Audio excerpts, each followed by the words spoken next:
শ্রীকৃষ্ণ কেন যুধিষ্ঠিরকে কৌরবদের সাথে পাশা খেলার আগে বাধা দিলেন না? শ্রীকৃষ্ণ তো অন্তর্যামী, আগে থেকে তো সবই জানেন। তাহলে কেন দ্রৌপদীর বস্ত্রহরণের আগে শ্রীকৃষ্ণ বাধা দিলেন না? বন্ধুরা, আমাদের সকলেরই মনে কখনো না কখনো এই প্রশ্ন এসেছে। শ্রীকৃষ্ণ তো নিজেই অন্তর্যামী, তিনি তো সব কিছুই জানেন। অতীত থেকে শুরু করে ভবিষ্যৎ সবই তার জানা। তবে কেন তিনি পাণ্ডবদের এই অসময়ে সাহায্য করলেন না? কেন তিনি দ্রৌপদীকে লাঞ্ছিত হওয়ার আগেই পাণ্ডবদের ওই সভাতে যাওয়ার থেকে আটকালেন না? এই প্রশ্নের উত্তরই আজ আপনারা পাবেন এই ভিডিওটির মাধ্যমে। জয় শ্রীকৃষ্ণ বন্ধুরা, কেমন আছেন আপনারা? আপনারা যদি এই চ্যানেলে প্রথমবার এসে থাকেন তাহলে অবশ্যই চ্যানেলটি সাবস্ক্রাইব করবেন এবং বেল বাটনটি অন করে দেবেন, যাতে সমস্ত ভিডিওর নোটিফিকেশন আপনার কাছে পৌঁছে যায়। ভিডিওটি দেখে ভালো লাগলে অবশ্যই একটি লাইক করবেন এবং সবাইকে শেয়ার করবেন, যাতে তারাও ভিডিওটি দেখে উপকৃত হয়। এবং কমেন্টে জয় শ্রীকৃষ্ণ লিখতে ভুলবেন না। এবার চলুন জেনে নেওয়া যাক এর পিছনের আসল কারণ কি। আমরা সকলেই জানি কিভাবে কৌরবদের মামা শকুনি পাশা খেলে দ্রৌপদীকে পাণ্ডবদের কাছ থেকে জিতে নিয়েছিলেন।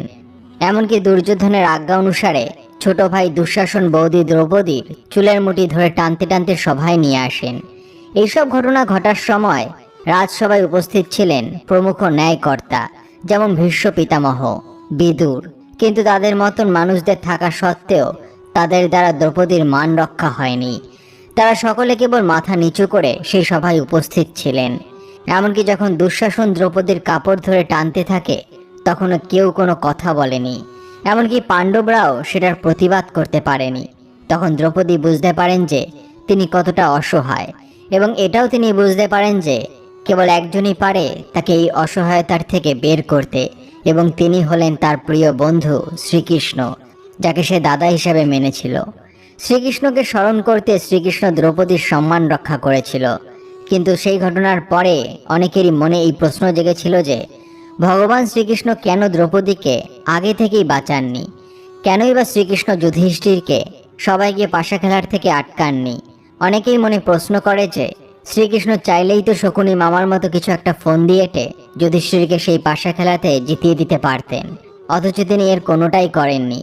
তবে কেন এই কাজটি করলেন শ্রীকৃষ্ণ? উদ্ধব গীতায় এই প্রশ্নের উত্তরই আমরা খুঁজে পাই।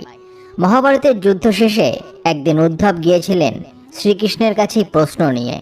শ্রীকৃষ্ণ তখন তাকে বললেন, প্রিয় উদ্ধব, আমি সকলকেই কিছু না কিছু বর দিয়েছি, অথচ তুমি আমার থেকে এখনো কোনো বর চাওনি। তখন উদ্ধব তার কথা শুনে তাকে বলেন, হে প্রভু আমার, আমি আপনার কাছ থেকে কোনো বর চাইতে আসিনি, কিন্তু আমার মনে কিছু প্রশ্ন অবশ্যই আছে, যেগুলোর উত্তর আমি আপনার কাছ থেকেই চাই। আর যদি সেই সকল প্রশ্নের উত্তর আপনি আমাকে দিয়ে দেন, তাহলে আমার মনের সকল দ্বন্দ্ব দূর হয়ে যাবে।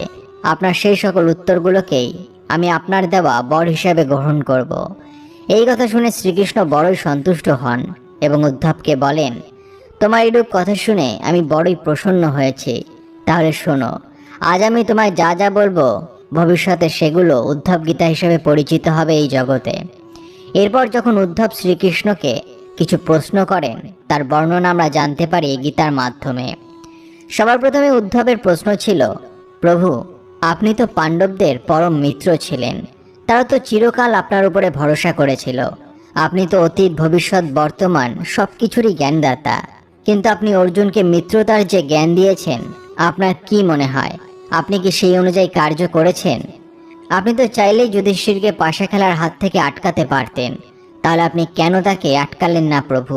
আপনি তো চাইলেই তাকে জিতিয়ে দিতে পারতেন, কিন্তু আপনি সেটাও করেননি কেন প্রভু? তাদের ভাগ্য তো আপনার ইচ্ছা অনুযায়ী বদলে দেওয়া যেত। আচ্ছা, আমি মানলাম যে আপনি এগুলো করেননি, কিন্তু যখন তারা নিজেদের রাজ্য হেরে যায়, তারপর তো আপনি তাদেরকে বাধা দিতে পারতেন। যখন তিনি তার ভাইদেরকে নিয়ে পাশা খেলা শুরু করলেন, তখন তো আপনি সেই সভায় উপস্থিত হয়ে তা আটকাতে পারতেন, কিন্তু আপনি সেটাও করেননি। অবশেষে যখন দুর্যোধন যুধিষ্ঠিরকে দ্রৌপদীকে পাশা খেলায় ব্যবহার করার জন্য উৎসাহিত করলেন, তখন আপনি সেটা তো আটকাতে পারতেন প্রভু। আপনি আপনার দিব্য শক্তি দিয়ে তো পুরো পাশা খেলার ফল পরিবর্তন করে দিতে পারতেন, কিন্তু আপনি একমাত্র তখনই এর মধ্যে হস্তক্ষেপ করলেন যখন দ্রৌপদীর উপরে অত্যাচার শুরু হলো, তার বস্ত্রহরণ হওয়া শুরু হলো। কিন্তু প্রভু, দ্রৌপদীর সম্মান তখনই ক্ষুণ্ণ হয়েছিল যখন তাকে দুঃশাসন চুলের মুঠি ধরে টানতে টানতে সবাই সকলের সামনে নিয়ে এসেছিল। আপনি তো সংকটের সময় না এসে সংকটের একদম শেষ পর্যায়ে এসে তাকে সাহায্য করেছিলেন। আপনি আমাকে শুধু এইটুকু বলুন যে কেন আপনি সংকটের শুরুতেই পাণ্ডবদের সাহায্য করেননি? এ কেমন ধর্ম প্রভু?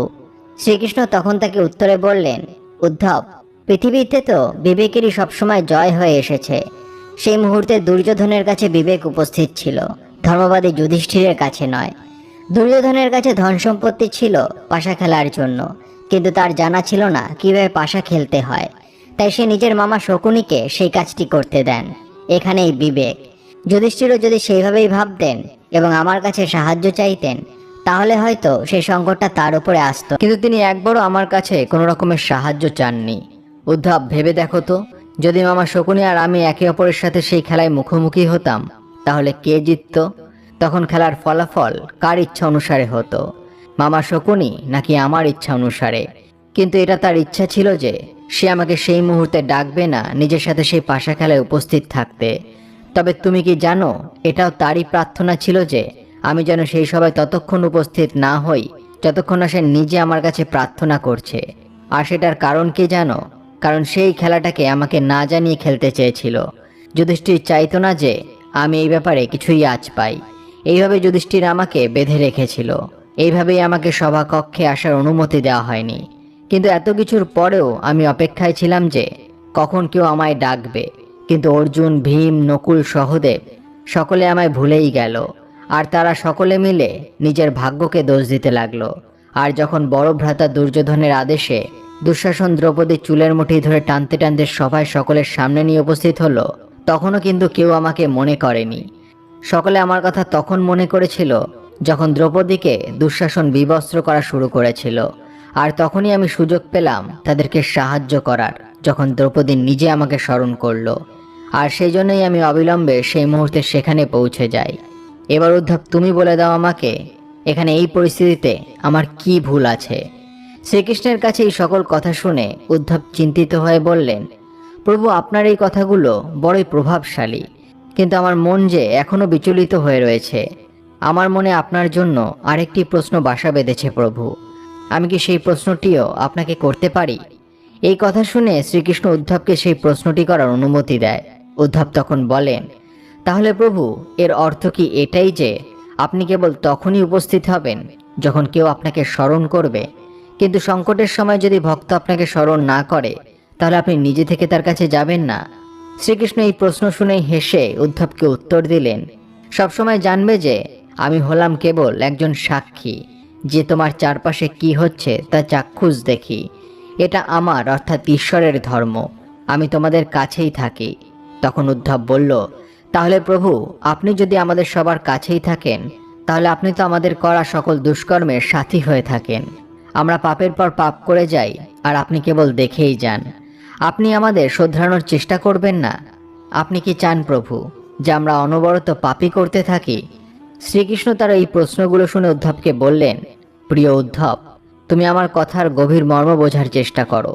যখন মানুষ এটা বুঝবে যে আমি তাদের পাশেই রয়েছি, তাদের সকল কর্মের সাক্ষী আমি, তখন কি মানুষ আর এরকম পাপকর্ম করবে? আর আমার দৃঢ় বিশ্বাস, তুমিও কোনো খারাপ কাজ কখনোই করতে পারবে না। মানুষ যখন ভাবে যে সে আমার থেকে লুকিয়ে যা ইচ্ছা তাই করতে পারে, তখনই সে পাপের সাগরের অতলে নিমজ্জিত হয়। আর হ্যাঁ, যুধিষ্ঠিরের সাথেও ঠিক সেটাই হয়েছিল। সে আমাকে না জানিয়েই শকুনি মামার সাথে পাশা খেলতে পারে। সে যদি বুঝতে পারত যে আমি প্রত্যেকের কাছেই সাক্ষী হয়ে উপস্থিত থাকি, তাহলে সেই খেলার পরিণাম অন্যরকম হতো।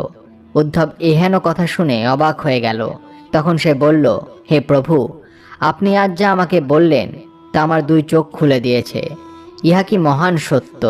আমরা যখনই ভাবি যে ঈশ্বরের কৃপা ছাড়াই জগতে একেবারে অচল, তখন আমরা ধীরে ধীরে তার উপস্থিতি অনুভব করার চেষ্টা করি। আমাদের সব থেকে বড় ভুল তো তখন হয় যখন আমরা জীবনের মায়ার সাথে জড়িত হয়ে পড়ি। প্রভু, আপনার এই কথাগুলো শুনে আমার জীবন আজ সার্থক হয়ে গেছে। তাই এবার থেকে আমিও মানুষকে এই উপদেশই দেব যে তারা যেন যুধিষ্ঠিরের মতো ভুল কখনো না করে।